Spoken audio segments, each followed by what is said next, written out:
Today is Tuesday, April 7th, 2009, and we're meeting here in the John Ferraro Council Chamber, room 340 of City Hall. It is after 2 o'clock, it's about 2:10 right now. We have Council Women Jan Perry and Janice Hahn with us. We expect Ms. Gruhl here, I think, shortly as well, and we'll have a quorum. Women are leading the way here. Always, as Ms. Perry points out, and no doubt Ms. Hahn seconds. With that, let's go ahead and take up the first item before us, and if we could ask the Mayor's office and Bill Kreitz to come up as well from CAO's office. And there's two grants I think that I'd like to go over first just because of the deadlines, the COPS grant and the Icac grant as well. So, good afternoon. Good afternoon. Good afternoon. One other thing I just want to state at the outset for the record, the committees, because this is a 7-member committee, narrowly avoiding us being a committee of the whole, we all the grant application or grant acceptances, technically actually under the charter, will not be referred to other committees. And that's because the city attorney has advised us to do so, then becomes a violation of the Brown Act, having had a number of different people here who constitute a majority of other committees. We can't refer that then to those committees. I was just talking, and the city attorney, is that the right articulation? Do you want to state for the record what you told me? Yes, that's correct, Mr. Garcetti. This is a true ad hoc committee. There are quorums of several committees that make up this committee. However, if and that's how this ad hoc committee was created in its the Rules and Government report, that it'll serve as a sole and only vehicle through which all city grant applications for projects seeking funding through the American Recovery and Reinvestment Act of 2009 will be approved and forwarded for council consideration. So if everything that comes from here goes directly to council rather than parsed off to other committees, then there will be no Brown Act violation. Thank you. And just to specify, that's only for monies that are before us under the American Recovery and Reinvestment Act, not for our normal grant applications. And of course, that will go to the full council, so all council members will be able to have a crack at any issues that they have. So with that, let's talk about the first two grants. Great. Thank you very much. Appreciate being with you today. Last night we had... For those listening on our council phone, will you say who you are, please? Good. Jim Clark, Director of Federal Relations for the Mayor's Office. Thank you. Last night we had the conclusion of March Madness with the National Basketball Championship, so now we move into April Madness, which is going after all this federal stimulus. Who did you pick in the mayoral office pool, Mr. Clark? I picked, I went with the president. That was a good pick, North Carolina. So we're in the middle of it. A lot has happened since we had our last meeting, and Bill Kreitz is here also, and he'll give you a progress report on what's happened. We have a number of things, though, that we wanted to review with you, one of which is the grant applications that have already been submitted. The first ones have come due under the stimulus, as well as the ones that are upcoming. And we had submitted through the city clerk. For the record, we have Mr. Rosendahl here, too, so we have a quorum now. Okay. We had submitted through the city clerk what we're calling this one-pager, which I believe we had sent out to you earlier last week, which is a description of basically a summary of the project so you can be able to review them. We have them here for 4 of the grants today. We also have representatives from the various departments here that can answer any questions that you might have about these grant applications. Okay. 3 of them have already been submitted, and one of them will be coming up forthwith. So, and with that in mind too, we've also given to you, I believe you should have now the updated spreadsheet. We'll have this updated that we're doing about twice a week, that lists all of the various grant applications as they're issued by the federal government, the NOFAs, the Notice of Federal Availability, and the timelines and that sort of thing as well too. But I'll turn it over. And all members should have that for this meeting. That's the spreadsheet with the grants. And Has that been made available as well to the public through the city clerk's office or online? Yes. Okay. And like I said, we plan to update this thing probably twice a week and make it available to you because it changes almost daily. Okay. With respect to Great. it. But let me turn it over to Bill to talk about the accomplishments and what we've been doing in the past week. Before, just as a point of clarification, I think you said 3 or 4 grants have been submitted. Which ones have been submitted? Three grants have been submitted. Which are That's those? the NEA grant, which, if you had the one pager, is R8088. The next one is the coordinated approach. The NEA is, of course, the National Endowment for the Arts, and it was a $250 million, $250,000 grant out of a $50 million fund available to support local arts projects here in Los Angeles. okay. And the second one is through the National Oceanographic and Atmospheric Administration, and it's titled A Coordinated Approach to Tackle California Marine Debris Footprint, and it's a joint grant that's being submitted by the Bureau of Sanitation as well as the State Coastal California Coastal Conservancy and a coalition of cities. And Ms. Hahn, you've been following that one? I'm trying to follow. I'm trying to follow right now. These are just 3 that he's what are we pulling reading? out. So What are there's you 3 that reading have from? been. These are these one-page summary Okay, sheets I that don't you have should that. you should have. I have this. We should have the city clerk. We did receive those, Okay. but can we make sure the city clerk has a copy from Ms. Hahn as Yeah. well? Right. It is on the. You do have the spreadsheets, and Yeah, so but this one's too hard. okay. So that's why we put these one That's what I pagers mean. That's together. what I So, wanna look and I'll at. be happy to hand it Okay. to you if you do. And then the third one is Thank you. the grant for the Internet Crimes Against Children Task Force that the LAPD has submitted. And that due date was That- just passed, right? Right. Okay. All right. Let's go ahead then and start with that one, and then the COPS grant, and then we'll go back to these other 2 as well. Okay. Did you want that, or did you want to hear about? Do you want to talk about the specifics of these? No. Let's go ahead and get the presentation from Are you the gonna CAO, talk- are you gonna talk about and then we'll come these? back to that. Yeah. Okay. Let's hear from the CAO. Thank you. Bill Kreitz with the CAO's office. Members of the committee, I wanted to go over with you, if I can, just briefly, some of the accomplishments that we can point to since we started this process about a month ago. Let me just go over some of those just to give you a sense of where we are. We have, as you're probably aware, we have created, or I should say the council has created 5, the mayor's office has created 5 stimulus working groups, as we call them, based on categories of the grants, public safety, housing, transportation, public services, and energy and environment.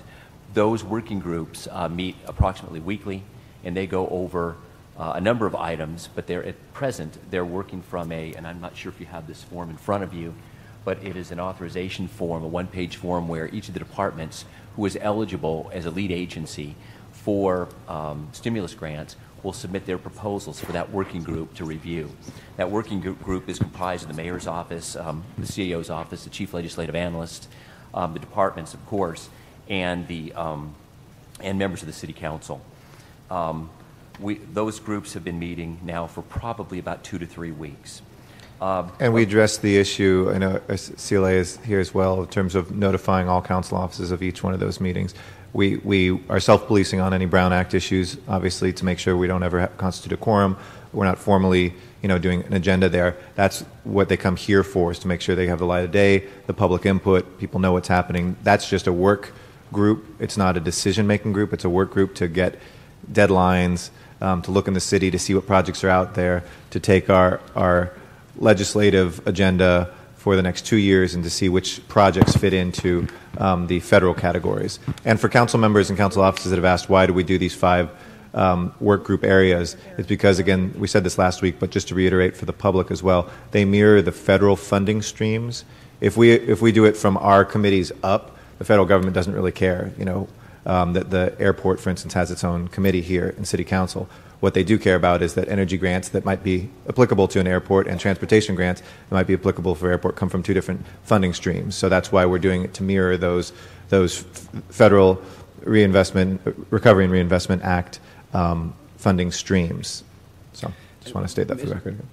Mr. Chairman, I'd also add, too, I think You should have received a master calendar of the working group's meetings that all the council members should have, but we'll be updating that as well too. I think 3 of the 5 are meeting on a regular basis. 2 of the 5 do not have a regular schedule. So, but Okay. Which are the 3 that are meeting regularly? the 3 are public services with Deputy Mayor Larry Frank that meet on Thursday at noon. The transportation with Deputy Mayor Jaime De La Vega that meet Thursday at 2.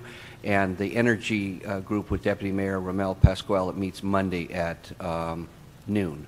Okay, thank you. Noon or 11:30, I'm sorry.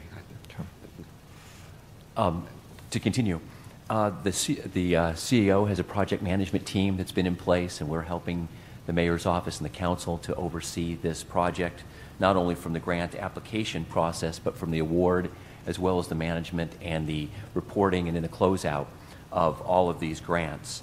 In addition to that, there has been a council ad hoc committee, that's where we are today, of course, that's reviewing this as well. A list of grants, which I believe you have in front of you, but this is a grants list of eligible grants. So far, we have identified approximately 44 grants that the city is eligible for, and information from the federal government is coming in literally daily and weekly as to provide us additional information in terms of schedules, application due dates, et cetera, and the amount of money that's available and the requirements that must be met. We have a team of city grant professionals, grant writers that have been assembled. I believe there are 6, and we call that the peer review team or the peer review committee, and they will be looking at doing a QA on these applications before they even get to your office, so that we have the strongest and most competitive grant applications that we can possibly put together, especially given the time. We are working on a frequently asked questions list. I think that will be very important because that will be something that city departments will probably want to refer to quite frequently because there is so much information, and this is such in some sense, a complex process and a constantly evolving process. So we've put together a list of frequently asked questions that we are just finalizing now, and that will be available on an ITA intranet for departments to be able to access. An expedited CEO report form is being developed too, so that we can get something to you that's very fast, that's a summary, to also include the application itself as a backup document, but it's something that's a little shorter and more to the point than maybe some of our other CAO reports, especially given the amount of time or the time schedules that we're working with. And you should be able to see that very shortly. We will have a website. I referred to that. We're working with ITA right now to create a website, both an internet and an intranet website that's dedicated solely to the stimulus project. And we're working with ITA right now in the mayor's office on content for that. I believe that should be up either the latter part of this week or next week. We mentioned the different grants. I think Jim mentioned just now that the grants that we have applied for. We actually have 11 grants in all that are due in April, and we have 7 that are due in May. So we're working very, very closely with the departments right now to ensure that we meet those deadlines. I believe that's about it in terms of an overview of the accomplishments that we have made in the last several weeks, and I'd be glad to answer any questions now or Well, we hold real later. quick. There's 2 grants I want to go to first, colleagues, because those are the ones that have had some deadlines, and then we'll go, well, actually 4 probably. Let's do the 3 plus the COPS grant. If we can start with the COPS grant, which is one of the biggest ones, and then go over the Icac or ICAC grant. The ICAC is the Internet Crimes Against Children one, which was submitted. The COPS grant is for police hiring. And then if we could maybe look at the NEA and the NOAA ones as well, just briefly. So why don't we start with the COPS one, then we'll open up to questions, colleagues, after that. Thank you, Council President. I'm Arif Ali Khan, Deputy Mayor of Homeland Security and Public Safety. Seated with me is Laura Filatoff, the Commanding Officer of the Fiscal Operations Division of the Los Angeles Police Department. Thank you for having us here today to provide information regarding the public safety-related grants that we're in the process of developing and submitting through the American Reinvestment and Recovery Act. The COPS Hiring Recovery Program, or the CHRP, is a grant program that has existed for a number of years that provides money to local jurisdictions to hire new police officers in those local areas. This year, a $1 billion appropriation was made by the federal government towards this program to hire new police officers throughout the country. Of that $1 billion, the City of Los Angeles is eligible for a pool of about half a billion dollars, or $500 million, to apply for new police officers. That is because Congress, as part of the appropriation, indicated that half of the money must go to jurisdictions with populations of 150,000 or below. There are approximately 154 cities with a population above. Of course, Los Angeles is one of them, and we would rank number 2 with that.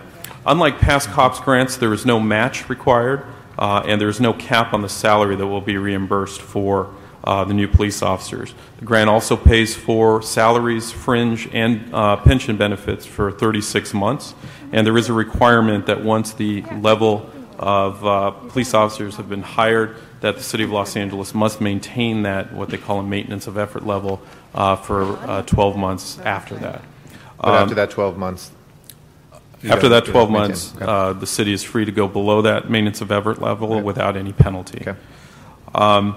The amount that the City of Los Angeles will be pursuing as part of this grant program is approximately $146 million for 450 new police officers.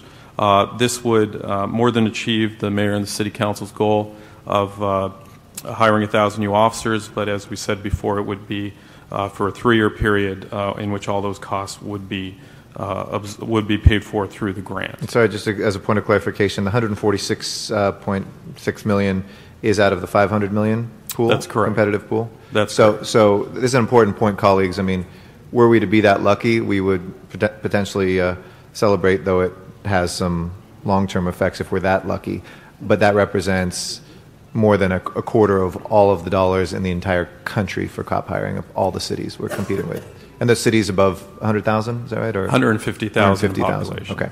And of course, through our experience with the grant programs, we are trying to optimize the ability for the City of Los Angeles to maximize its grant application. But as you pointed out, it is a significant portion of the overall pool. And of course, Council President, once this application is submitted and the award is made, we will be coming back to the City Council for the acceptance process as we do in all other grants. And let me stop you there, colleagues. That's also a very important point in all of what we'll be looking at. The city charter is written in such a way that the application of or application to grants can be done by the mayor's office, but the acceptance of any monies is up to the council, of course, with mayor's consent and or veto, to move forward.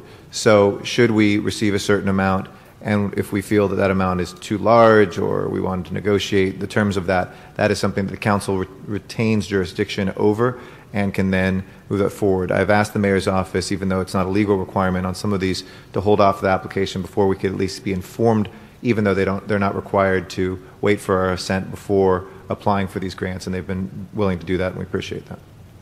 And just one issue regarding the application, our competitiveness. One of the emphases that the Department of Justice looks at in awarding this money is based on a department's focus and success in community-oriented policing, of which the City of Los Angeles is a leader in the country on that issue. And in the application, we're showing our connection not only to the need for more police officers, given that the City of Los Angeles is the most under-policed big city in America, but also our connection to the community and our connection in our comprehensive approach to dealing with the gang problem in the City of Los Angeles.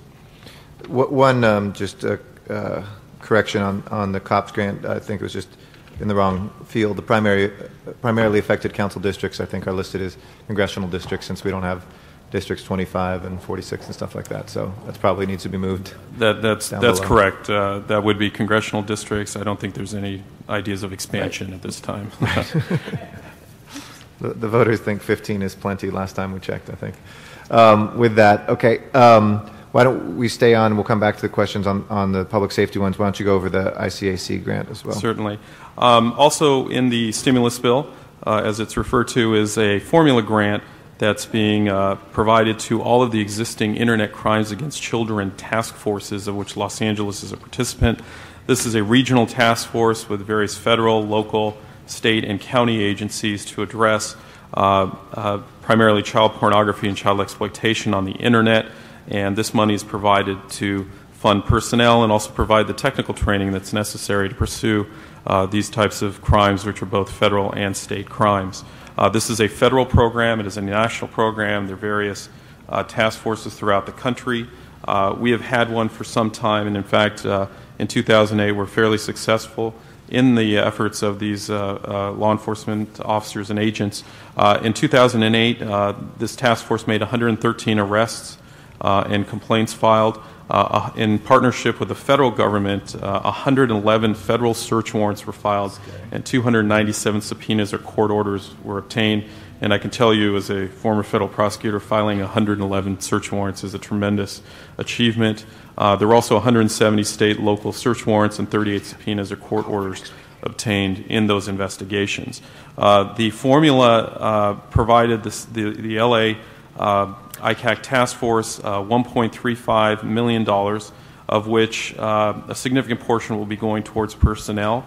Through this grant, the LAPD will be funding a forensic examiner, a forensic training for the examiner. When we're referring to forensics, in this case, it's regarding computer forensics and the ability to analyze hard drives and other internet information, which is a technically challenging effort and something that the department is pursuing as much as possible.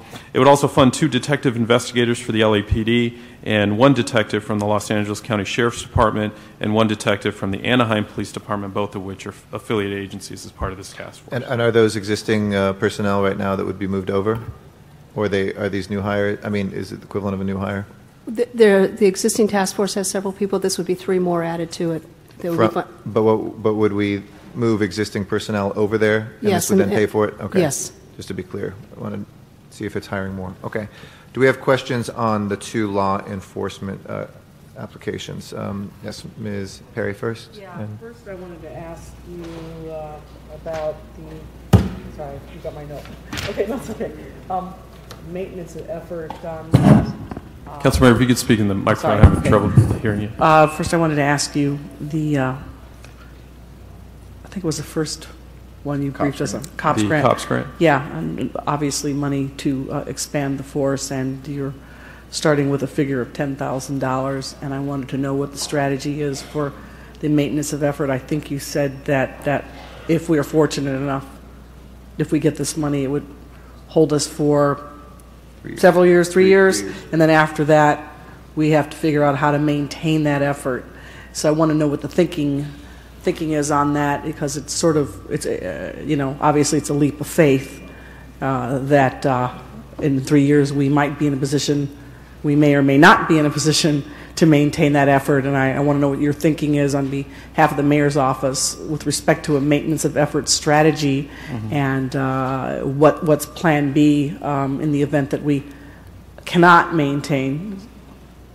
I don't think I mentioned a specific maintenance of effort level. I was just indicating that these officers could be used to and you're right, you did and I did. Okay. You didn't. I'm bringing it up to you.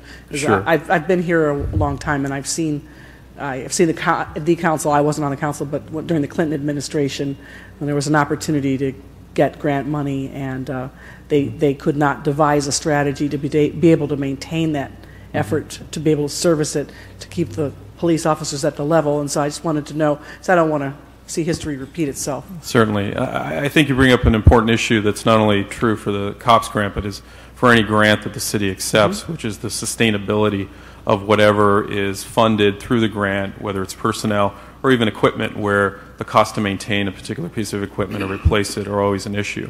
I can say with respect to the COPS hiring, the mayor has been very clear about his priority in increasing the LA Police Department and making whatever necessary the decisions are to maintain that. In terms of a specific strategy of how we maintain that effort in what would be about 3 to 4 years, I can't particularly address that. And yeah, you're right. And he has been clear and very consistent, and I appreciate that. But this is the issue that I have, that I need to just put this on the record. You know, when you read the press coverage of the crime rate and the current police force as we have it now, then the logic that is imparted on a going forward basis is almost counterintuitive, because if you go with the assumptions that the crime rate is dropping with the current size of the force that we have now, we'll see what happens in the next census. It may be that our population, there's been more exports than imports. Then I have a concern again, about the long term. 3 years is not that long in the life of a budget and developing a budget, and we're in deep trouble now. And so I guess maybe what I'd like to do is if you could give it some thought, and then we're doing this on a weekly basis. If the chair permits, I would very much like for you to come back and articulate for myself and for the committee and then the public a strategy that deals with the issue that I have raised. And I think it's really important, and I understand the agenda, and I get that. But I think it's very important that we talk about this and talk about it in a very forthright manner about what we do to maintain that effort once the grant is terminated. Certainly, and obviously it also depends on what the final award is and well, just in general terms, and this is not premised on what the final award is. This is premised on a starting point of 10,000. This is premised on possible 36 months, and then what do we do after 36 months if we are still in a situation where we're still trying to, and I suspect we will be. Closing the deficit, closing the gap, reducing the deficit, balancing the budget, all that. I think we'll still be in a very challenging situation. And I don't mean to seem impolite, because I know, objectively, it sounds appropriate to say that we want to hire more police officers. But I think if we're going to avail ourselves of this committee in the best way possible, I think it's important to be candid with each other, and I need to ask that question, and I would really appreciate it very much if you could come back with some kind of a response next week. Thank you. Just on that front, too, I appreciate that and second that as well. I think that articulation needs to come from both, City Council and Mayor. We are not yet at the number that we, outside the COPS grant, have publicly voted for and agreed to move towards. So to me, I want to say very clearly on the record, and this reflects our meetings, Department of Justice, that without this money, the goal that we have all sought to move towards, that 10,000 goal, we not be able to fund those outside of this COPS grant. So I want to put that on the record for the federal government when they're reviewing this and looking at it. We might not be able to continue hiring as we have, and I appreciate the Budget Committee's work on this because they have stated that, I think, very clearly. The COPS grant, to me, is a 12-month potential problem, which is a lot better than a multiple-year problem. If we don't have this COPS grant money and we still do that hiring, that's a permanent problem. Right now, the trapdoor is a 12-month trapdoor in that we're only obligated to keep those positions should things turn even worse for an additional 12 months, and then we can scale back. So to me, that is a more favorable problem than something where we just do these hires, which I don't know, quite frankly, if we're going to be able to do should we not have this money. Which is why the COPS grant is an attractive piece. Again, to restate what I said, if we're lucky enough to get $150 million, it's not a bad problem to have, although it's a serious one to consider long range. My expectation is if we actually got a quarter of every dollar in the U.S., then there'd be some very other upset cities. So we'll see how that actually balances out when the federal government makes its decisions. Council President, could I just correct one thing? Sure. Because I know the Department of Justice is always looking at minutes of meetings Sure. and what's stated. You mentioned that the goal for the mayor and the council was to hire to 10,000. It's actually 1,000 net officers, which is above 10,000. Right. But you accurately indicate that this money is money that's critically needed to achieve that goal and to fund police officers in an area where, although crime has been going down, of course there are competing pressures to push crime up, given the economic situation, given so many other factors, in addition to the tremendous work of the police officers who are out there every day. Ms. Gruhl?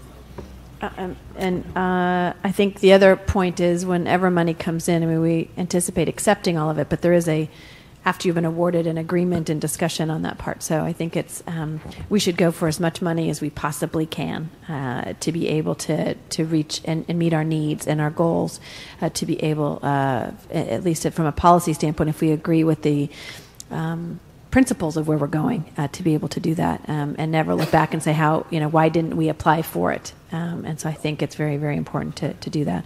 I know there's varying dates here as far as applications and those that are coming forward. I have to say I'm very impressed after working at HUD that any departments have gone so quickly after a stimulus package is adopted with literally NOFAs available. It's pretty amazing, and which requires us to similarly be as quick on our feet to respond to them. So I want to thank you and for this information that is going forward and accessible. And I think, as you mentioned earlier, and I apologize, I was just a few minutes late, that a lot of this information is online that people will be able to, from the public's perspective as well. By the end of this week. Yes. By the end of this week, okay. We had instructed, I think, by today. I know there was an issue, and just to state it on the record for the public as well, I understand the need to get a robust site and to have everything from where individuals can go and look for help and businesses, and to have our recovery site. That takes some time to build up, especially in tough budget times. What I have asked the clerk to do in the interim, if we can't get that up running as soon as possible, to put a committee website up, so at least these materials that we're looking Correct. at are available online for the public too. I think that would definitely be important as part of that. And those, I know, the first 2 pages are those where the application deadlines are pretty well known, although actually there's a few others that are in, it looks like June and July, but many others. Will you be updating this kind of on a regular, I know we're going to meet fairly regularly, but be able to put that information in? Right. Twice a week we intend to update it and have it available to you. Okay. Great. I'm sure. Go ahead. Sorry. No. I was just going to say, I'm sure there will be as we go forward, because we just have 3 grants that we're talking about today. We're looking at we're at 4 right now. We're doing the 2 public safety ones first, and any questions on that, the COPS and the internet crimes against children. Then we're going to hit the NEA one and the NOAA one. Okay. As well. And I think the one I guess we're not going to have today, it sounds like, but is the one on domestic violence and some of the other issues. I can comment on that. Okay. We actually found that we did not have anybody in the city that was planning to propose on that, but we have found a nonprofit organization, the Genesee Center, that is, and indicated them that we'd be happy to support their efforts in any way that we can, including trying to mobilize our congressional delegation, because those are competitive grants. So. And I think, unfortunately, we have seen across this country that during the tough economic times, the kind of domestic violence that is occurring is only going to skyrocket, and the figures that probably LAPD will come forward with, both from domestic violence and criminal, are going to reflect that. And so it's a very, very important one. I just wanted to make note of that. Thank you. Ms. Hahn? Yes. I'm just looking at the grant proposal for the COPS. And let me get this straight again about how much is available and how much we're asking for.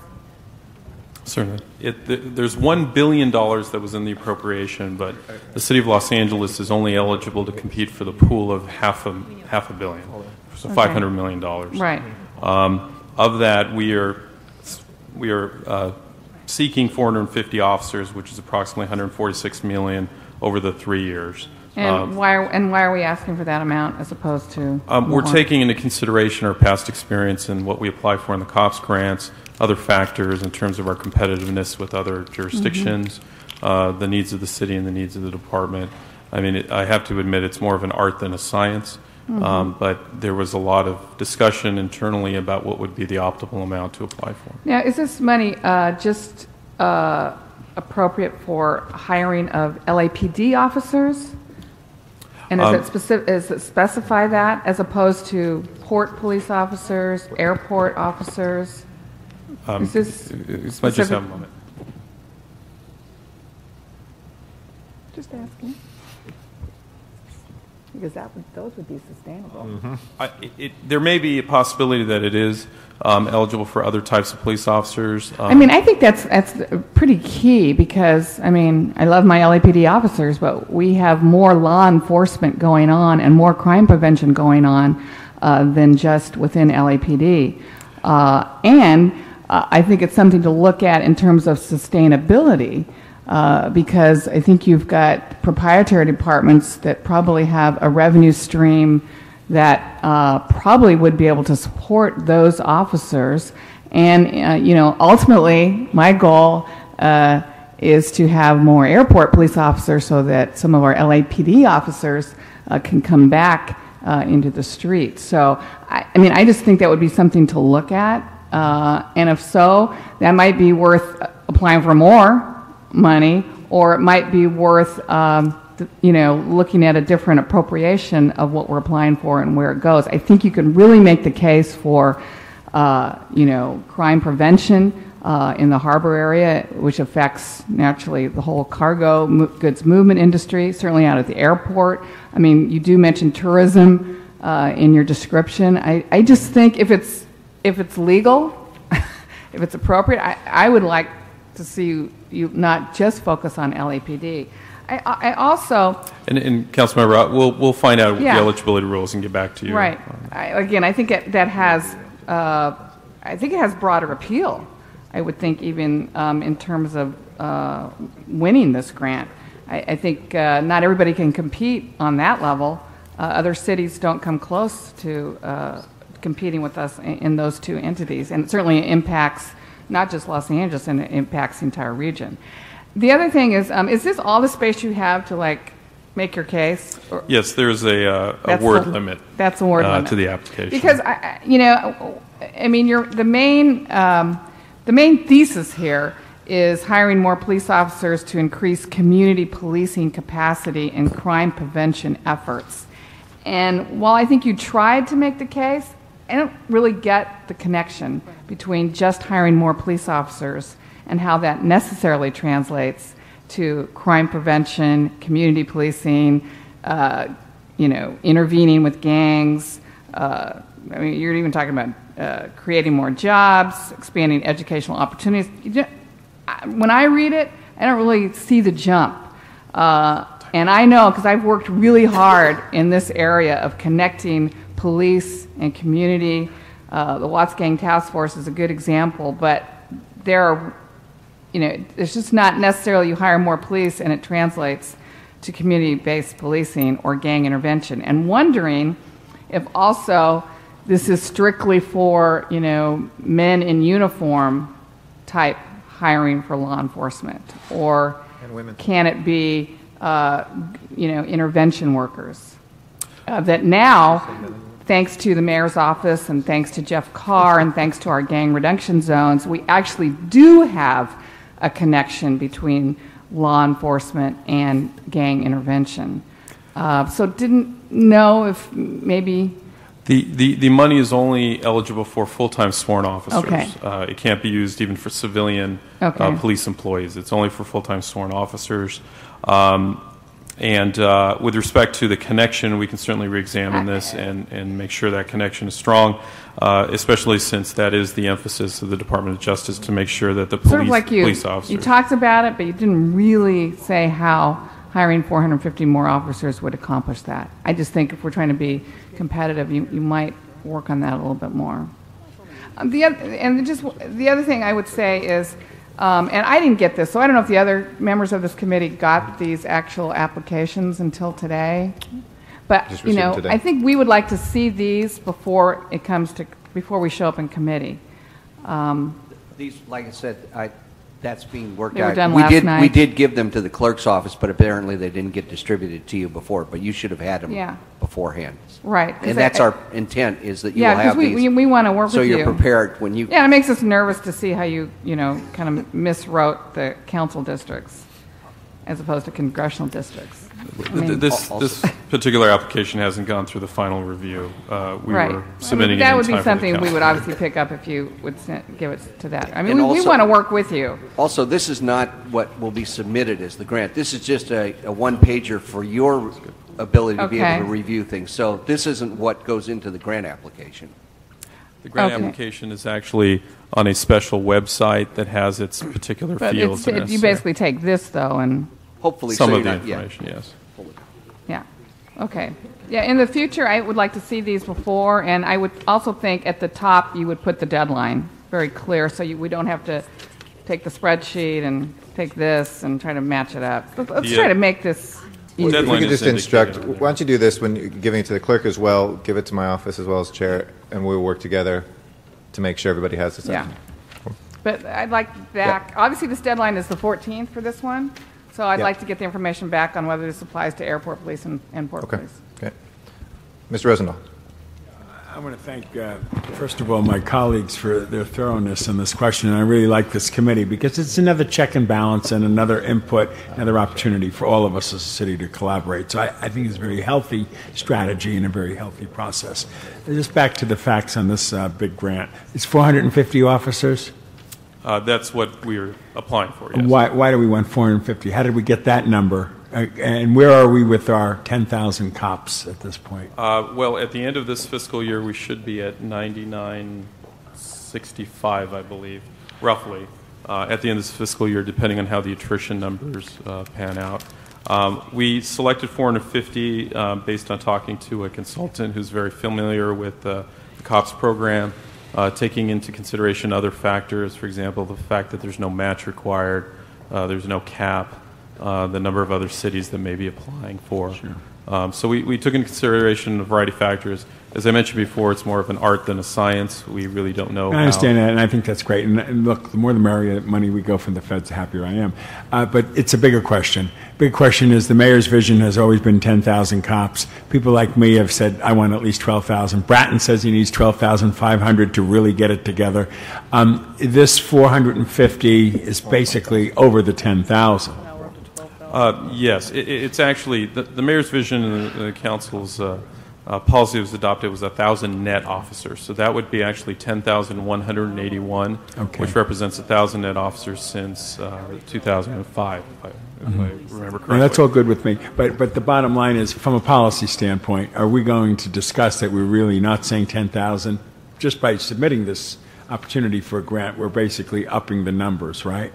If we were to receive 450, that would put us beyond the 1,000 net officers. It would put us at approximately 10,400. But to reiterate, Mr. Rosendahl, before we would accept that, then council does have charter authority to make That's the right. decision on that. Of course. That's the point I just wanted to get at. It was the policy makers and the numbers we start talking about, because this already is a blueprint for going above the 10,000.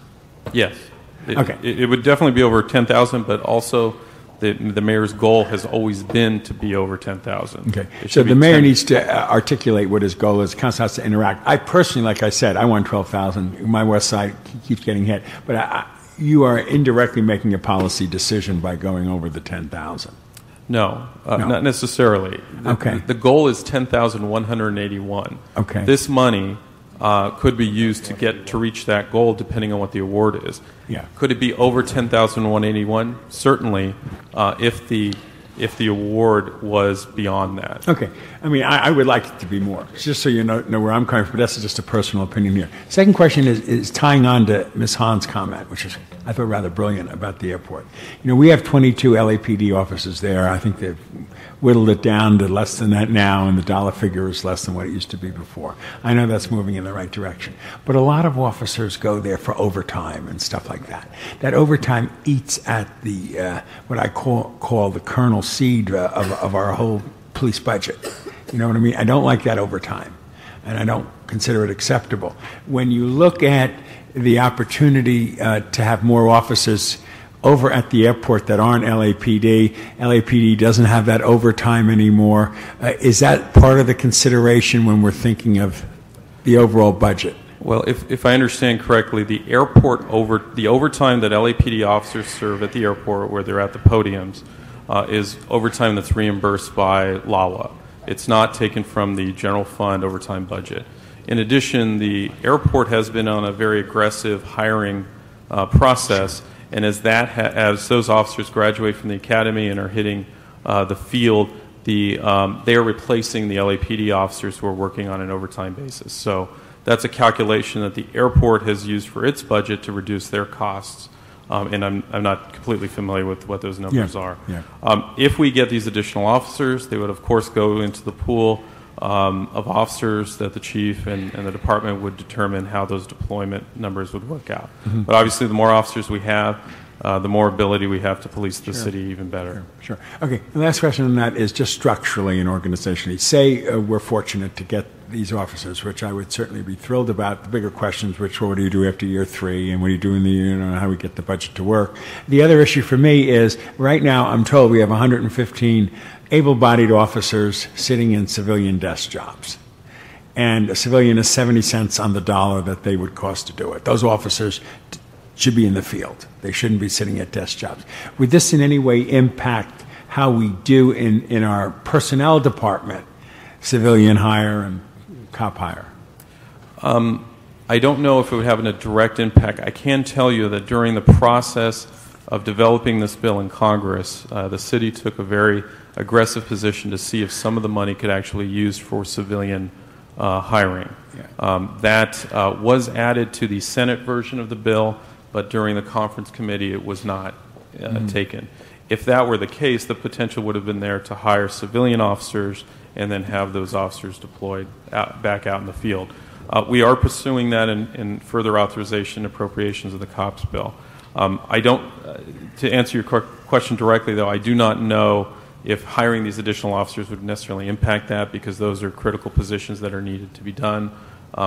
Civilian hiring and those types of things will be addressed during the budget process, not necessarily through this grant. And it's my understanding, Mr. Rosendahl, that it will not. I know the chief, though, is trying to get together with other chiefs around the country to push for that in a second round, saying you get a twofer, you put people back to work that are civilians, and you move those cops onto the street instead of just paying for more cops. It's actually double the money. Very helpful. Absolutely. Absolutely. It's a great suggestion. Okay.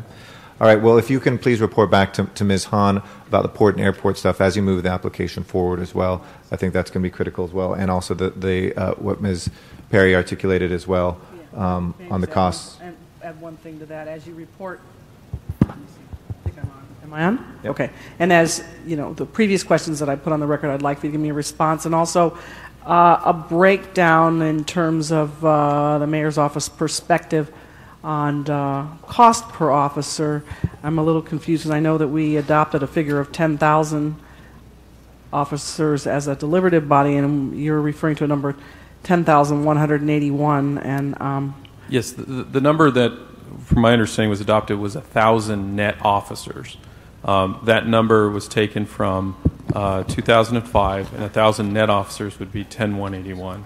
My understanding is it was not ever contemplated it would simply be 10,000. We will hit 10,000 soon after the... Let's do this. The financial policy of the City of Los Angeles in the adopted 2006-07 budget did talk about expanding to 10,000.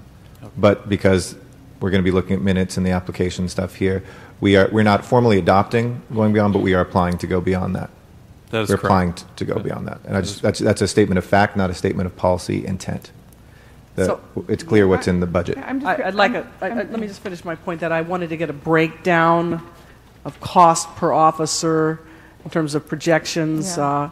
Should we prevail in the grant process, and how that breakdown includes salaries, pension, and all that, so we can have a real true picture of what we might be dealing with. Yes, we have. Are you talking about the fourth year or for each of the 3 years of the grant? Well, just 1, 2, 3, then it stops, and then it's on us. That's correct. We have the projections, and we have to submit actually the projections. Okay, we'd like to see that, or I would like for the committee to see that. Sure. We can provide that information. It'll be submitted along with the application. Okay. Great. I think my only concern is there's a couple of issues that we wanted kind of answers back on, and yet I think our next meeting is the same day that the application. Well, again, and most other cities have their applications in, so I think we need to look at it as yes and rather than either or. So that's why I want to say move that piece forward that you've talked about and look at additional application that we can make on the port and airport stuff. If that hits your request, if that's okay. Yes, we'll research the eligibility of other officers. Yeah. We'll let Councilmember Hahn know. We'll also provide the information to Councilmember Perry about the projected cost, and then we'll be moving very shortly. I guess the more important question is, if the other law enforcement agencies are permissible, what would you do? I think we would discuss with you in the context of the mayor's goals and the budgetary issues what would be the best option. I think at this point, though, we're committed on pursuing the 450 through the LAPD. There may also be a complication. Typically, it's a department that has to apply. It's not the mayor's office or the city as a whole, and how that would work if we were to submit a separate application for them. Okay. LAPD has always wanted them to be one police force anyway. Right. You would probably love applying for the other officers.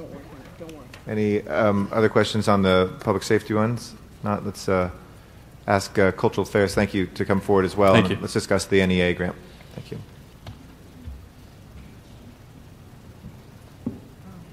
And for the members of the public, I thought it would be more instructive to keep the public comment on this item until after, so you can hear what we're actually working on and give our feedback.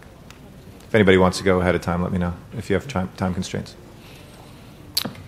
Good afternoon. Good afternoon. Saul Romo for the Department of Cultural Affairs, and with me is Andrew Kasdan, who is our grants administrator for the department. I'll try and be brief because I know you have quite a bit of information to go through, and I'll give you an overview of the grant. The American Recovery and Reinvestment Act provided $50 million appropriation to the National Endowment for the Arts. Yeah, we have to do it proportionally. So if we gave $150 million about 20 minutes, you give about 20 seconds for $250,000. I'll make it 19. No, I'm just kidding. Go ahead. Go ahead. Take your time. Of that $50 million, about $20 million is specifically to local state agencies for regranting. The NEA specifically wants to fund arts projects and activities that preserve jobs in the nonprofit arts sector. They recognize that the nonprofit arts sector is an economic engine, and as a result of the philanthropic retrenchment activity and fundraising, as a result of the diminished value of portfolios of endowments, as a result of the economic market, and as a result of reduced funding from municipal agencies that result from revenue shortfalls, the NEA recognizes that the nonprofit arts sector is it's on life support at this point. The nonprofit arts organizations can apply for this money through one of four mechanisms. One is directly to the NEA, and the other is through three mechanisms to state agencies. In California, you have the California Arts Council, or through national regional arts councils, and on the western side of the United States, we have the Western States Arts Federation. Aside from that, the only other way for a nonprofit to apply for funds is through a local municipality that has been identified as an eligible recipient of these funds for regranting by the National Endowment for the Arts. In LA County, there are only 4 agencies that meet that eligibility criteria. The City of Los Angeles is one of those, and that's because we have applied successfully and received the grant within the past 4 years. The County of Los Angeles, the City of Santa Monica, and the City of Long Beach. There are other municipalities, obviously, within the county that have either chosen not to apply to the NEA or have not successfully received the grant from the NEA, therefore they're ineligible to receive this money.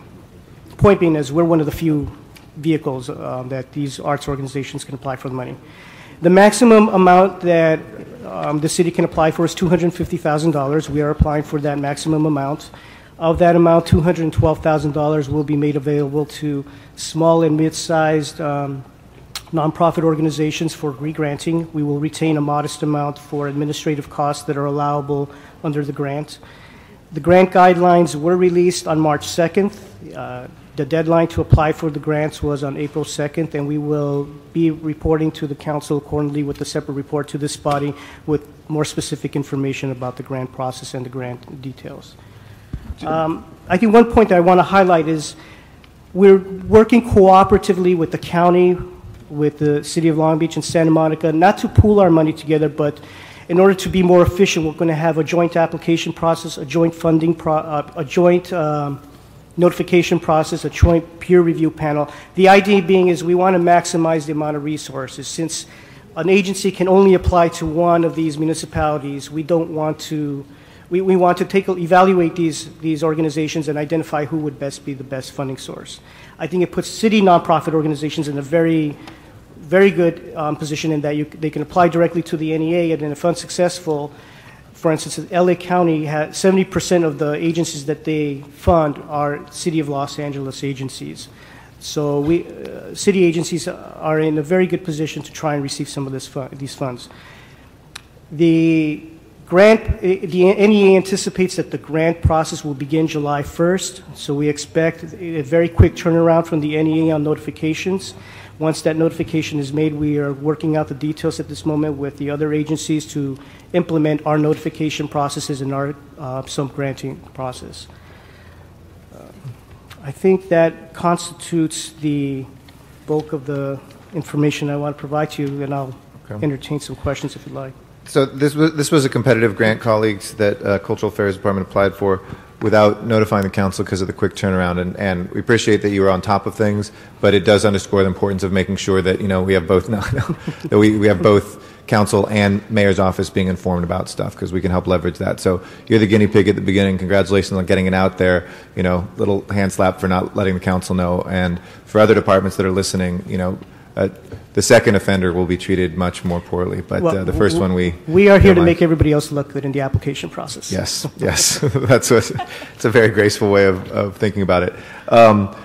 In terms of moving forward, too, just one other note as we build up this website, too, and we'll be coordinating with the mayor's office and ITA on this.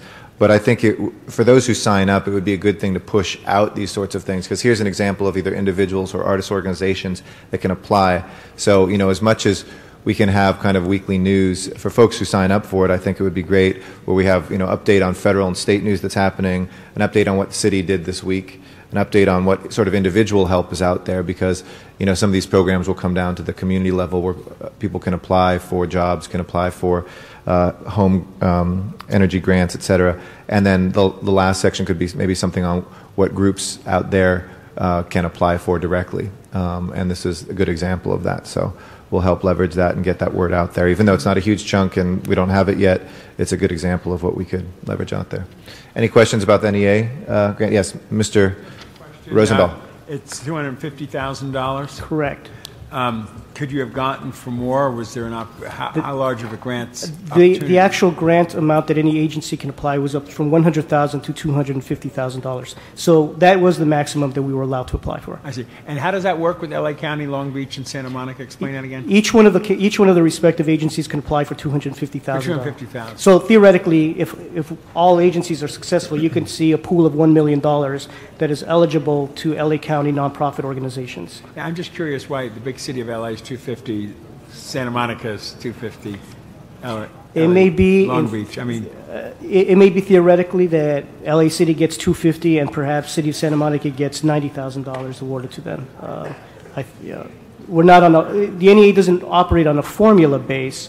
I think they evaluate the merits of the application, the ability of the agencies to implement this project quickly, the ability to the past pattern of executing these kind of projects, as well as their ability to reach a large geographic population and as well as a large population of underserved citizens. And I think since we are of a significantly larger size than Santa Monica, I would expect that our reward amount will reflect that. Well, I don't want to compete with them. Obviously, I want to be in a partnership with them. Is there any value in a partnership with them where aggressively speaking, it would help us even more?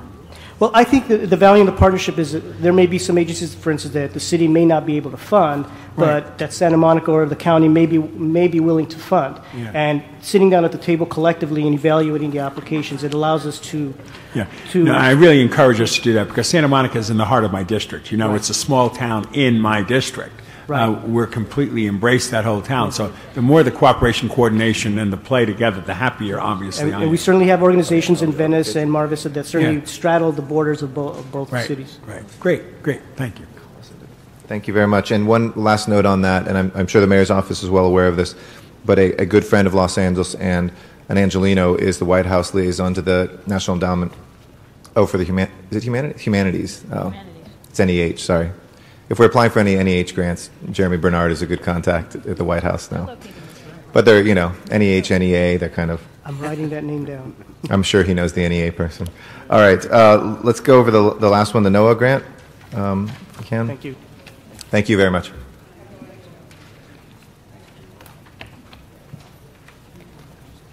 And Ms. Hahn will be looking to you to take the lead on this one.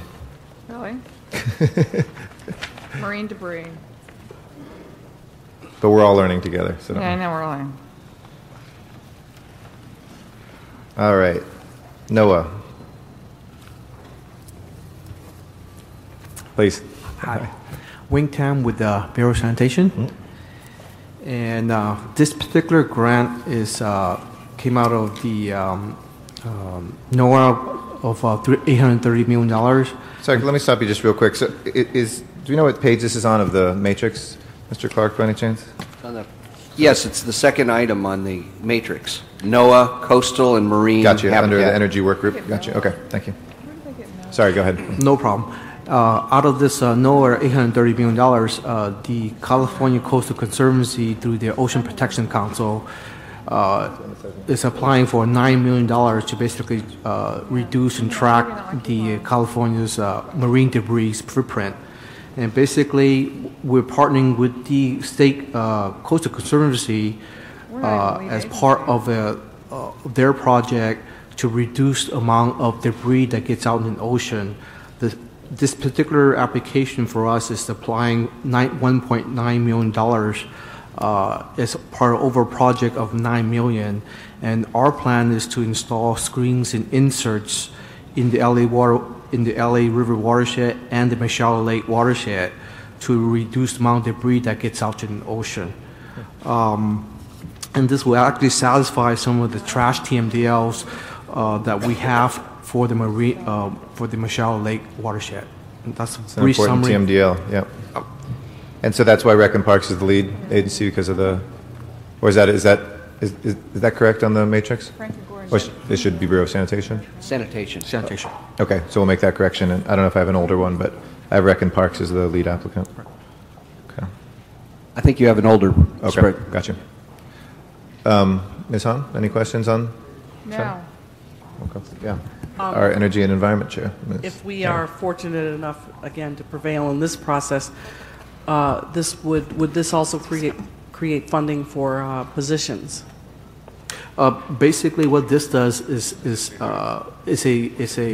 we have existing contract currently that could install some of the screens. So we're using the existing contract to install these particular items. We're not actually creating positions versus more of it in the construction. So this would service the current contract at its existing level in terms of the number of employees who are currently hired to install the screens. So you wouldn't be looking to increase the number of employees. Well, we are in terms of the first phase. We're looking at increasing for this particular work. I think somewhere around total equivalent of about 30 people to be able to install and construct these screens. Small field work. And then as the grant expires or the screens are installed, are these positions that are designed to terminate? Yes, the contract. Basically bid and award type of work. Okay, so they're not city full-time, but they're not permanent positions, No, they're they're contract not. positions. That's correct. Okay. Okay, Ms. Han? Yeah, I was actually going to talk about exactly what this does by us. And I'm interested in the screens, trash capture devices, aquatic debris separators, sea curtains. How does this coincide with Prop O funding? Basically, this is on top of Prop O funding. And why? I was wondering why that wasn't mentioned in the grant application. I don't recall. I mean, not what I'm looking. I mean, it always Right. seems to me like, again, it's an opportunity for us to say, you know, that voters already were willing to, you know, have bonds, and we've already sort of taxed ourselves, and this would actually really supplement that. It would achieve the goals of Prop O, because Prop O was a lot about the screens and the trash capturers. And that's a good point. I mean, one of the principles we adopted was this Yeah. leverage piece, and I know not Yeah. all the departments necessarily have read all the principles. We added 2 more today when we passed it in council. But where there's leverage, I know there's no government agency that doesn't like to see the leverage, and when they know we Yeah. have Prop O, it Yeah. makes it a stronger application when we can Yeah. cite the nation's largest stormwater bond in the Yeah, I mean, we had the residents of Los Angeles really stepped up to the plate to pass Measure O. It was huge, and I think that is something that should put us in a good position. Also, in terms of even the actual projects, how this really leverages that. That's correct. Yeah, there's a leveraging that. Yeah, Yes. I would think we would Good point. Good point. Yes. put that front and center. And just one thing, so it's 2.13 that we applied for, or 8.66? The total for our portion is 2.13. We're asking for 1.9 million for construction, and 230 is per personnel, basically our existing staff. And I think I have the more recent one from 10:30 this morning. If we can change that in the amount requested, does that reflect something different? It says 8.660. Yes, we show 8.6. Right. Correct. Okay, so it's the 2.13. Okay, great. Okay, any other questions, colleagues? Okay, thank you very much. Appreciate it. Okay. And yeah, since we already submitted. Or wait, we are submitting, or we've submitted this? It's submitted because deadline was Right, April the 6th. Okay, if we can just get in contact with them and let them know about the Prop O piece Okay. as an amendment to that. Definitely, we will do that. Thank you. Okay. Okay. Yeah, sure, go ahead. Like Friday, we're not in session, so there's obviously nothing going to go before the council on Right. Friday. Do we have a backup mechanism where we just go through our process? Well, as I stated, for these applications to occur under the charter, they don't have to ask our permission, but they've been willing to come and make the I see. presentation. So So then we don't we have a necessarily- standing one, right? So they can make it, it'll come, anything as they come back, we'll make sure is scheduled in council, is never passed through or waived as well. So those applications They are don't have in. to ask, but we make them better. Right. Look at all No, the- absolutely. That's why we've insisted folks come here. And, in a couple cases, it's going to be after the fact, like the NEA grant. I know. Council officers weren't informed in this I one. know. But those are the first two and hopefully the last And what two. I like about it, frankly, Yeah. is the collaborative effort. Absolutely. I mean, the more Absolutely. brains in on this from the city as a family, the better off we all are. But Ms. Hahn's point about Measure O, it's the same thing we should be using with Measure R when we do all of our transportation. We are putting ourselves out, and it does show that we're not just receiving, we're also partnering. Great. Mr. Reyes, would you like to, you can do it from the chair here or whatever, wherever you want. From the table, yeah, wherever you want. Can you stretch your legs? We all know. I'm sorry, we have a Mr. Eduardo Reyes. Don't make, Council President. don't make the city attorney warn you. But here, I'll run the clock. Go ahead. No, just kidding. Okay. I just want to first thank you all for putting this extra effort in this committee. It's a very important committee, and it's a very historic time we're in. I just want to take a few minutes because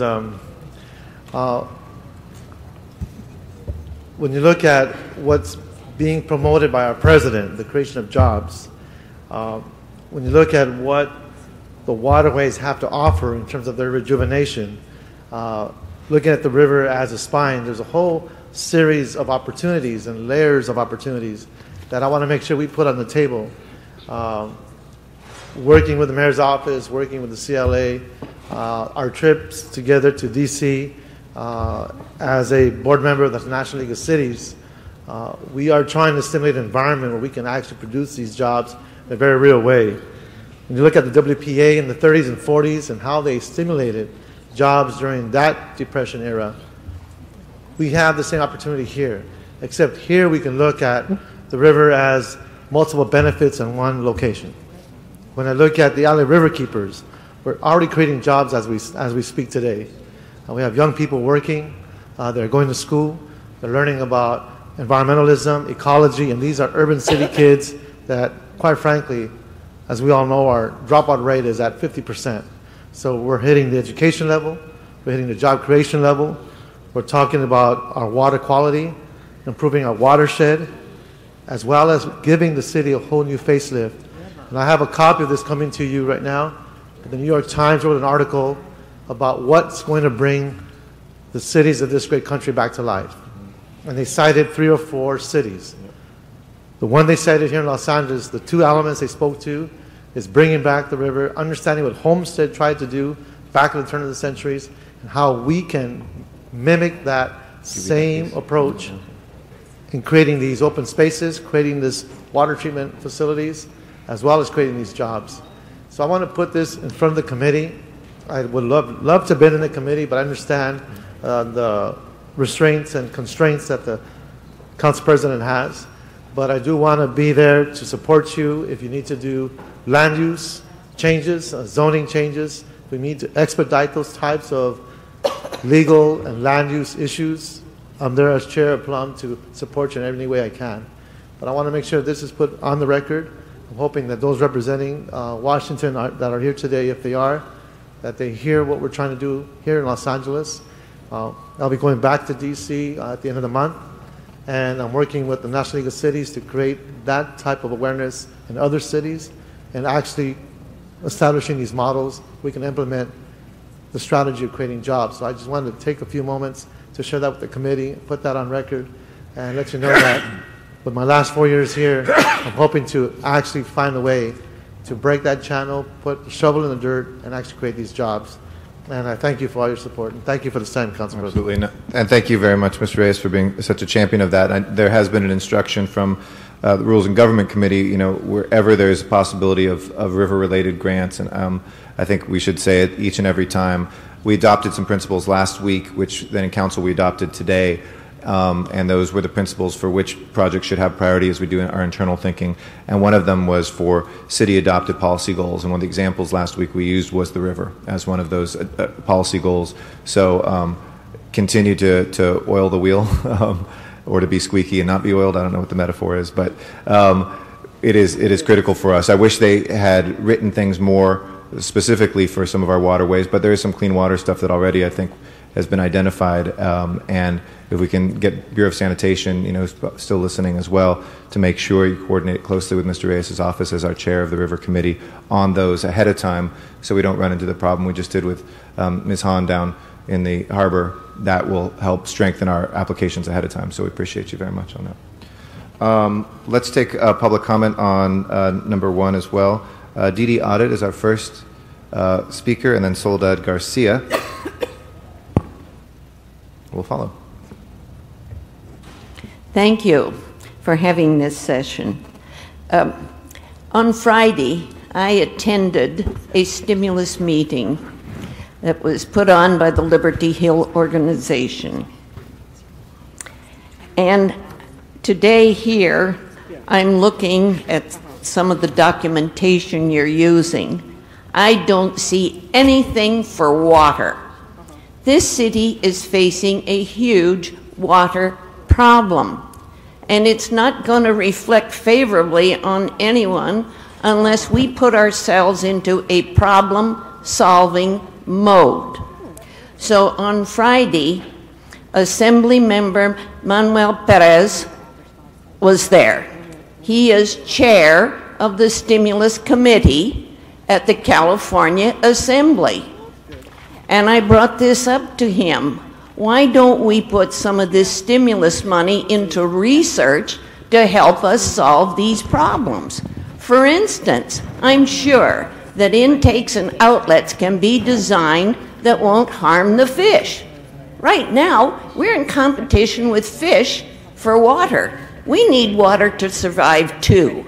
And I think these problems, and also I think the environmentalists need to look at this. Instead of being prohibitive, let's look at solving problems.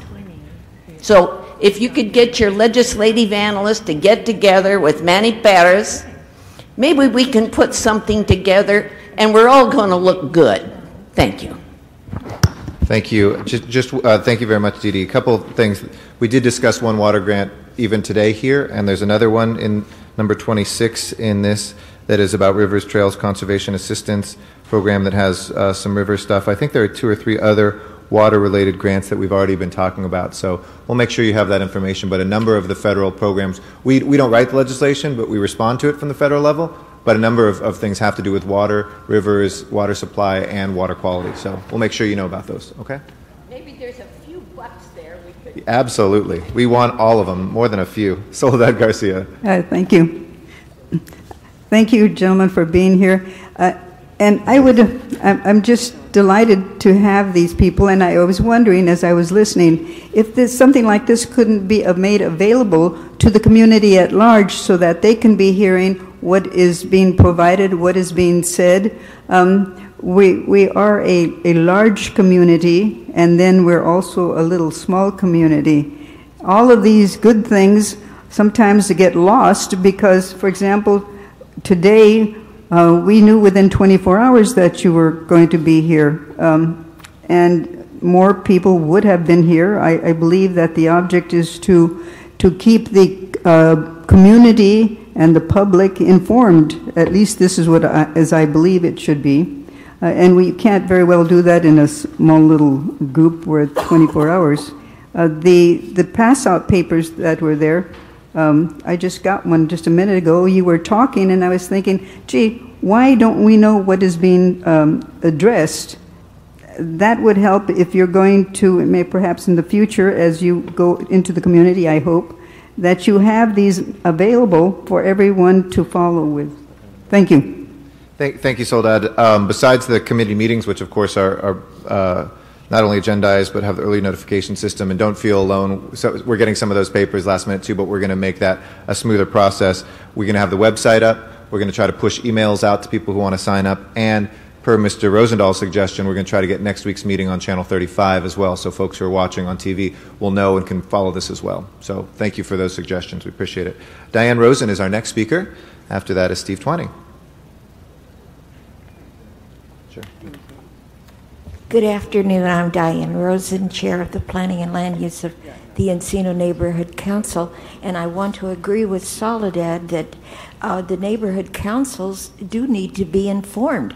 We need to be on board, get this information out to our members, and the Encino, like many, are becoming very, very active. We have big turnouts, and we have communication. So if we were to have known this, we would have this out on a blast to all our stakeholders. So this is something, I know it's new, but this is a recurring problem that we need to be that needs to be addressed. Thank you. Great. And just so you know, this is a standing committee, so please do help us with each of your neighborhood councils right now too while we build that website. Let them know. Next week we'll be here, same bat channel, same bat place. Steve Twining. Yeah, hi, thank you.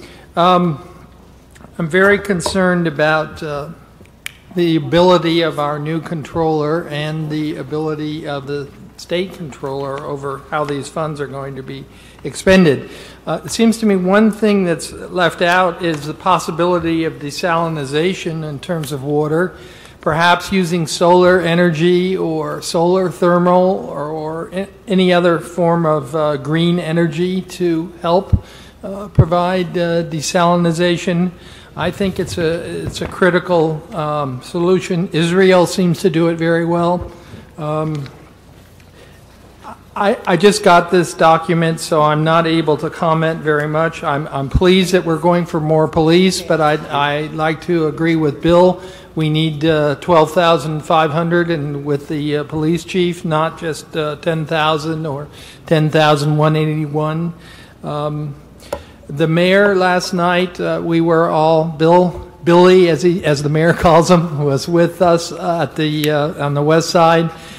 And the mayor indicated the $1 billion deficit on an annual basis that we're soon going to be facing because of the pensions. You all are going to be asked to give up perhaps 1 hour a week and perhaps one of your many staff members and maybe one car, and et cetera, et cetera. So you've got the challenges in front of you. Thank you. Thank you very much. And let me correct myself. I already misspoke once. It's going to be next Friday, and that will be the standing time because of our budget committee meets. They're going to start soon. It's going to be Friday mornings at 9 a.m. So April 17th will be our next one. A week from this Friday will be our next meeting. So next week will be Friday the 17th, 9 a.m. here. So before you start spreading the wrong word, my apologies. That was the public comment for item number 1. So we will close that, and thank you. And just on it, because it's germane as well, on the outreach, we had this that was just distributed from Mr. Clark, and we appreciate that as well. This was something that the committee asked for in terms of the public education and information campaign. I'll share it with the audience members who just spoke as well, and we'll make sure you have a copy too.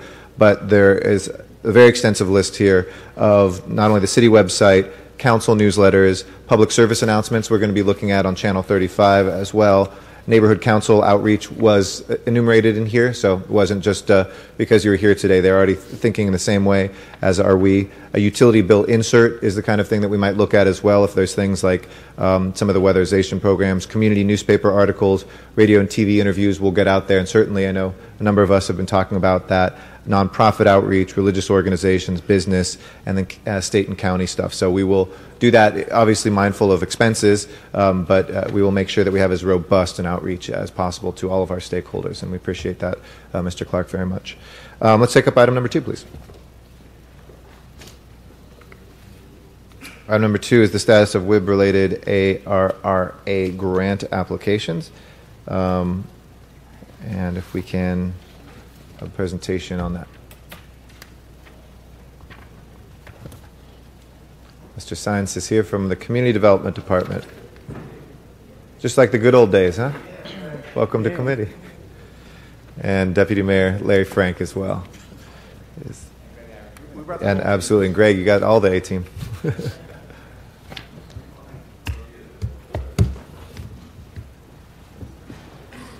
Did Deacon Alexander, do you want to speak after? Or, okay. Good afternoon. Robert Science, Assistant General Manager, Community Development Department. And Larry Frank, Deputy Mayor, Neighborhood Community Services, but also External Labor and Workforce Development. Mr. Irish, will you just speak again to make sure your microphone's on? Is it? It's on now, all right? Is that okay? Got it? Thank you. Yep, we're good. All right. Well, oops. Glad to be here this time talking about new resources that actually are available to us within the city. I think over the years we've had to come and explain the deep cuts that we had from our previous administration to our core workforce system. So through the stimulus bill, we're anticipating to have $42 million of new dollars in addition to our formula dollars, which is approximately about the same amount this coming year. So we would like to come in front of this committee just really to give you an overview of what we're doing both for our adult and youth money. Before I go into the overview, I would really like just to thank the committee because I know each and every one of these of you on the committee have advocated in D.C. on our behalf, have advocated in Sacramento, and have really taken it on a personal. I've walked the halls with a number of you to be able to say to our congressional leadership and to administration leadership, we do need these dollars within Los Angeles. And in the framework, in terms of the economic recession that we're in, it has hit all segments of our population within the city. As we've always had a high unemployment with specific populations, but when you talk about a 12% and growing unemployment rate within the city of Los Angeles, it only exacerbated the problem within our inner cities, within our young people, but it's hit our traditional middle class, which has been a new phenomenon for us to be able to deal with. So what we're presenting today is 2 documents that you have in front of you, and I'll refer to the attachments. That, as you know, WIA dollars are governed jointly by City Council and the Mayor, as well as the Workforce Investment Board. And I'll have Greg speak to the Workforce Investment Board process. But we've presented 2 frameworks, one for the youth money and one for the adult money. And on the youth money, the real emphasis is summer youth employment. And this city is considered a national leader on summer youth employment when there was 0 general funds. And as Mr. Hernandez would remember, we used to get about $14–15 million of federal dollars to run summer youth. That went away about 9 years ago. So we've been cobbling together a summer youth employment with city general funds, county general funds, anywhere that we could find money, including investment from the private sector. So we're anticipating about $20 million for youth funding, and we want to put the majority of those dollars into... Sorry, 20 million total? 20 million new? In total. Okay. But that's... So what number is new on that? Oh, I'm sorry, 20 million new. Correct. I just want for folks who are listening. It's 20 million new dollars. New dollars. So what we're asking for is to move up the date. Traditionally, we started our summer youth employment in July 1st. We'll have the opportunity, because we have the system in place, to actually start the program May 1st. And we want to allocate $2.5 million of stimulus dollars starting May 1st to our traditional contractors. And we do have a list of contractors here. a maximum amount of about $225,000. But that would actually get us 1,250 young people into the employment roles almost immediately. So when we talk about moving quickly... Slow down and say that again. How many young people would be put to work by that? By May 4th, 1,250. Okay. And with that, we'll be able to do it citywide, and we'll be able to take advantage of the system that we've built over the past few years. The second part... So that's 1,250 new? Yes. New. Okay. Yeah, in addition to the other thousands that we... Right. Whatever the mayor always Right. says, we're going to keep going up, right? This Right. helps So him. last year, 2 years ago, we did 10,000, and we met that goal of it was 10,300. This year, the mayor set a goal for us at 15,000. We're getting close to that number. We might not hit that exact 15,000, but we're estimating about 13,000 plus for this year, which is really fantastic given both the economy and how we're cobbling the dollars together. But these 1,250 will be actually new hires. We are looking to augment $8 million for this summer, which will be 4,000 new and additional young people being hired. And when we talk about summer youth employment, we just don't talk about it being a 5-week or 6-week program. We really talk about utilizing these dollars to getting people into the work-based system, but really as the hook to get them into further education and training programs. And I think that's really critically important. In the city, we have about 100,000 young people who are not at school and not in work.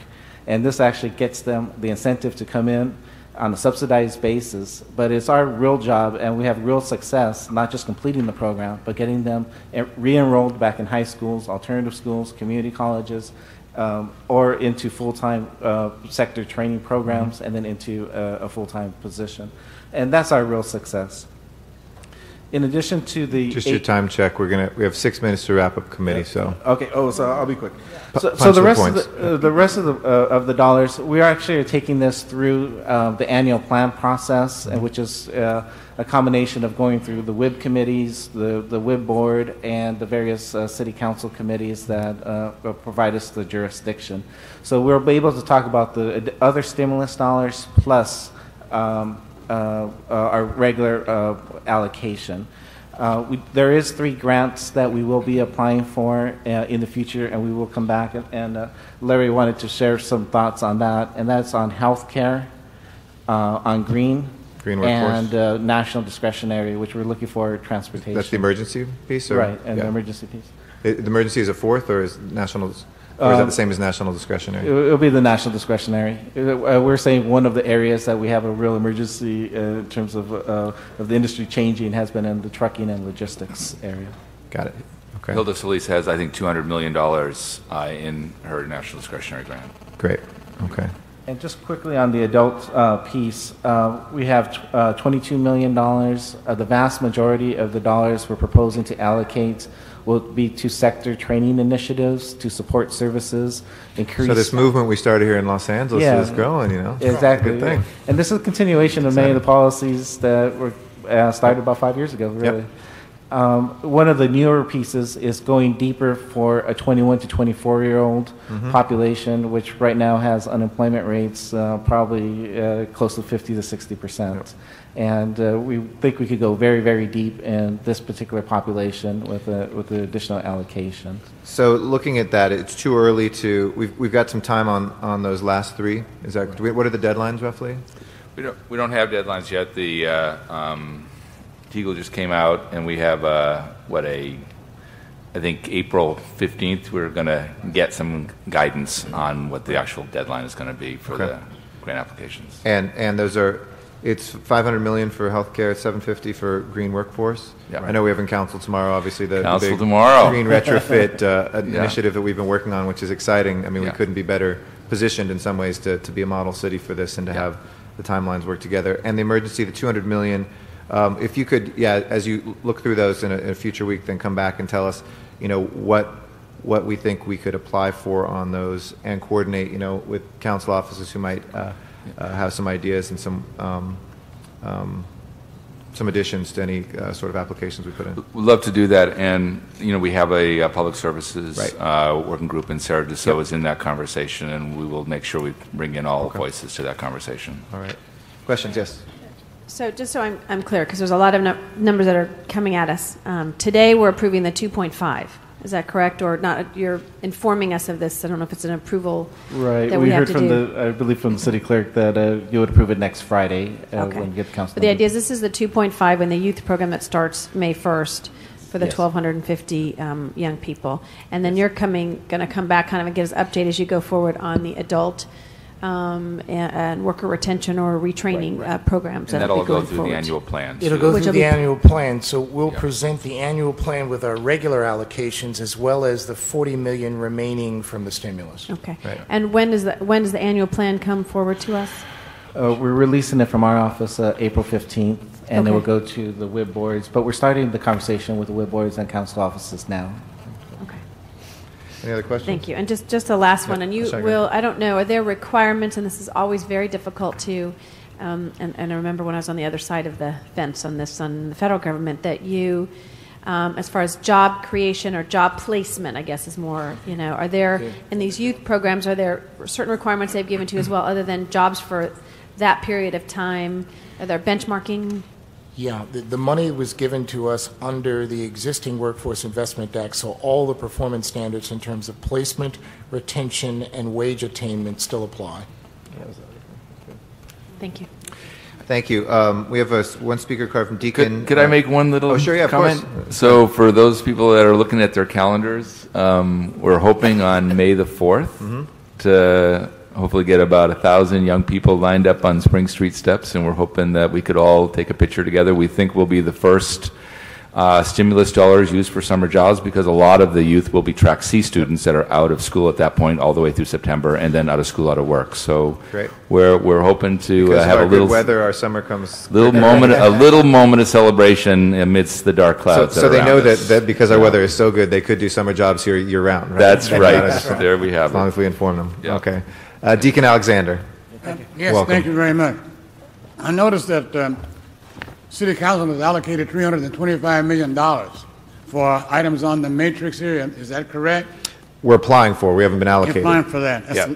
So I We wish said, it was that's- allocated already, but we're applying.